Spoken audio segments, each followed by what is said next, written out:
दोस्तों, हम लोग अपनी अपनी लाइफ में कितने बिजी हैं ना। सुबह से लेकर देर रात तक अपने और अपने परिवार के लिए हम खूब मेहनत करते हैं। हम सोचते हैं कि ज्यादा से ज्यादा पैसा कमाकर अपने आप को और अपने परिवार को सुखी रखेंगे। लेकिन कई बार हम अपने आप में और अपनी फैमिली लाइफ में इतने बिजी रहते हैं कि हम ये भी भूल जाते हैं कि इस सोसाइटी और देश के लिए भी हमारा कुछ फर्ज है। आखिर ये देश भी तो हमारा परिवार ही है। तो हम में से कितने हैं जो महीने में एक दिन अपने देश के लिए निकाल पाते हैं? शायद हम देश के लिए वक्त निकालते ही ना हो। लेकिन दोस्तों, क्या आपने कभी सोचा है कि हमारे इंडियन आर्मी, एयरफोर्स और नेवी के जाबाज सैनिक अपने घर परिवार को छोड़कर महीनों महीनों बॉर्डर पर अपने देश की सेवा में लगे रहते हैं।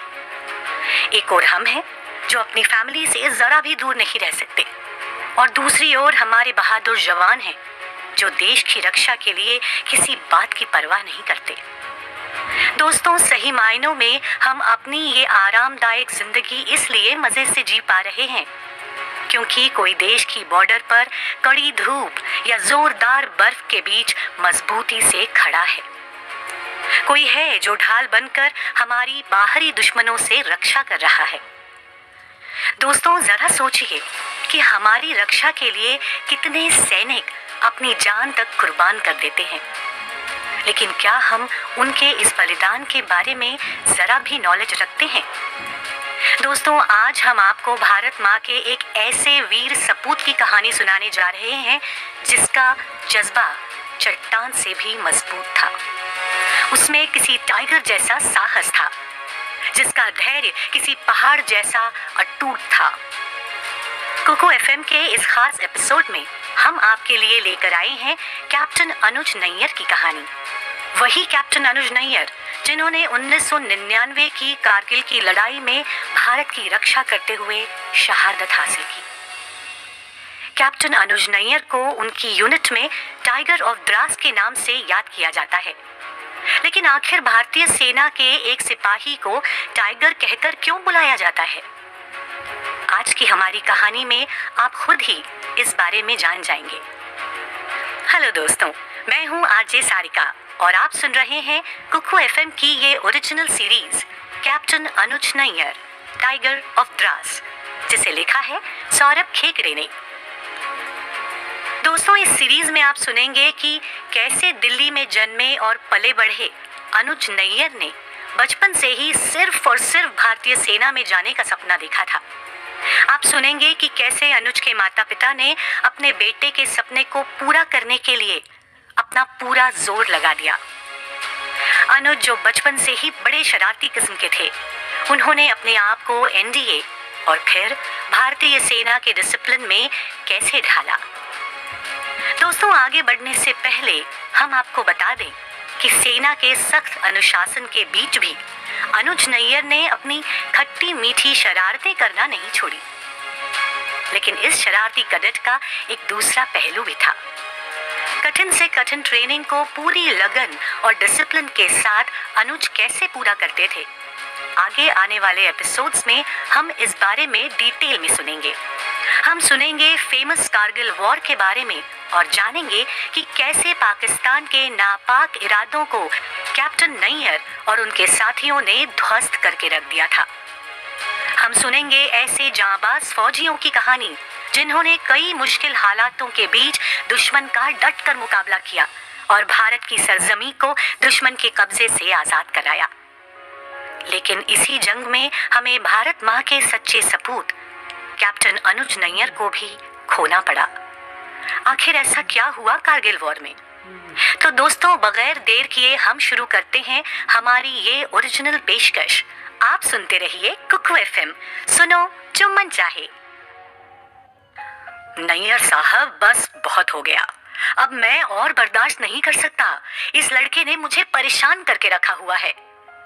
अनुज के मैथ्स टीचर अपने माथे पर हाथ रखकर अनुज के पिता से बोले, ये लड़का या तो दिन भर वॉलीबॉल खेलता रहता है या फिर अपने कजन आशीष के साथ मटर गश्ती करता रहता है। क्लास में तो टिकता ही नहीं है। मुझे डर है कि अगर इसका यही हाल रहा तो ये एग्जाम में पक्का फेल हो जाएगा। अनुज के पिता सतीश नैयर बगैर किसी एक्सप्रेशन के चुपचाप टीचर की बातों पर सिर हिला रहे थे। ये पहली बार नहीं था कि अनुज की शरारतों की शिकायत करने के लिए उन्हें स्कूल बुलाया गया था। वो अपने शरारती बेटे को अच्छे से जानते थे। उनका बेटा मंडे यूनिट टेस्ट्स के दौरान टिफिन खाता और टेस्ट शीट्स को टिश्यू पेपर बनाकर अपने हाथ पोंछता था। अभी पिछले महीने ही तो उसने खेल खेल में बिजली के एक खुले वायर को छू लिया था। आशीष अगर जल्दी से स्विच बंद नहीं करता तो कोई बड़ा हादसा हो सकता था। और पिछले साल जो हुआ उसे सोचकर ही सतीश नैयर कांप उठते हैं। अनुज नया नया स्कूटर चलाना सीखा था। जैसे ही उसे घर पर स्कूटर खाली दिखता उसे लेकर अनुज गायब हो जाता। उसका क्राइम पार्टनर था उसका कजिन आशीष। पिछले साल तो वो दोनों ऐसे ही मस्ती में स्कूटर से गिर पड़े थे। इस एक्सीडेंट में अनुज के पैर पर चोट आई, लेकिन उसने घर पर इस बारे में किसी को भी नहीं बताया। ना तो उसने अपने चेहरे पर दर्द झलकने दिया और ना ही अपने हाव भाव से घर पर किसी को शक होने दिया। लेकिन अगर उसकी माँ मीना ने खून से सने हुए अनुज के शूज नहीं देखे होते तो शायद अनुज की ये हरकत कभी पकड़ी नहीं जाती। अनुज जैसे जैसे बड़ा हो रहा था उसकी शरारतें भी बढ़ती जा रही थी। लेकिन शायद बचपन का दूसरा नाम ही तो शरारत है। अगर बच्चे शरारत नहीं करेंगे तो क्या बड़े बुजुर्ग करेंगे? जरा सोचिए, वो बचपन ही क्या जो खट्टी मीठी शरारतों से ना भरा हो। अनुज का जन्म 28 अगस्त 1975 को दिल्ली में हुआ था। अनुज के आने से जैसे सतीश और मीना की जिंदगी खुशियों से भर गई थी।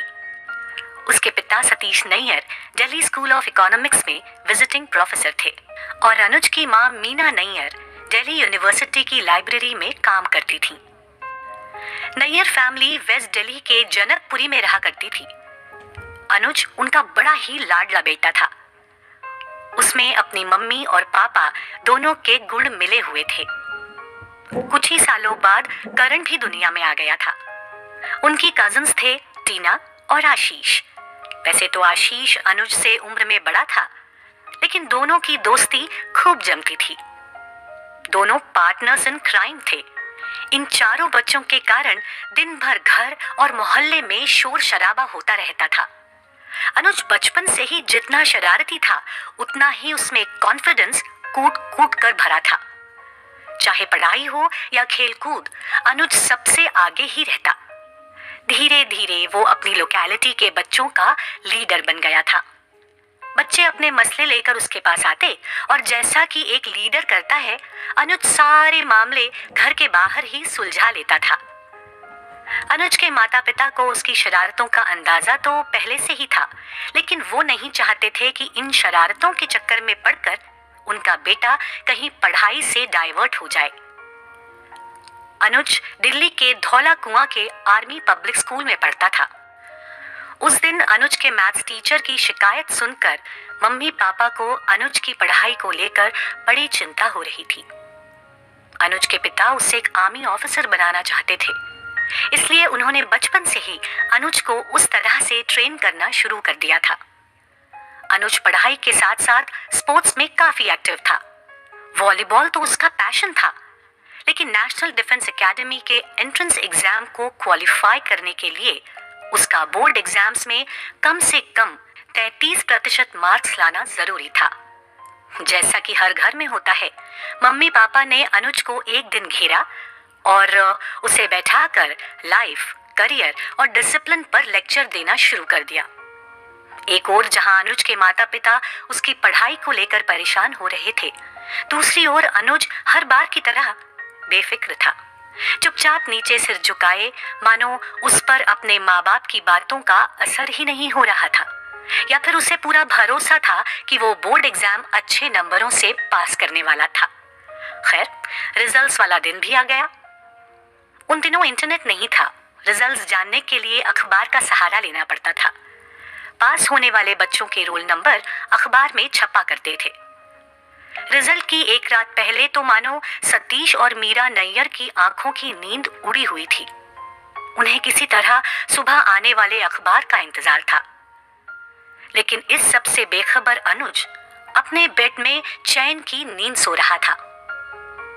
मीना, देखो अनुज पास हो गया है, पूरे 65% मिले हैं। सतीश नैयर अखबार पढ़कर खुशी से उछलते हुए अपनी पत्नी से बोले। मीना की भी खुशी का कोई ठिकाना नहीं था। दोनों अखबार लेकर अनुज के कमरे की ओर दौड़े। अनुज अब भी बेड में सोया ही था।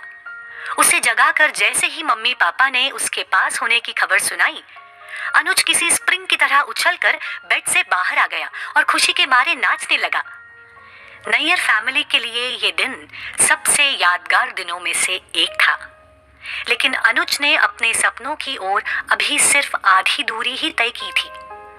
अभी उसका एनडीए में सिलेक्शन बाकी था। उसका एग्जाम और इंटरव्यू तो बहुत अच्छा गया था, लेकिन बहुत दिन गुजर जाने के बाद भी सामने से कोई रिस्पॉन्स नहीं आया।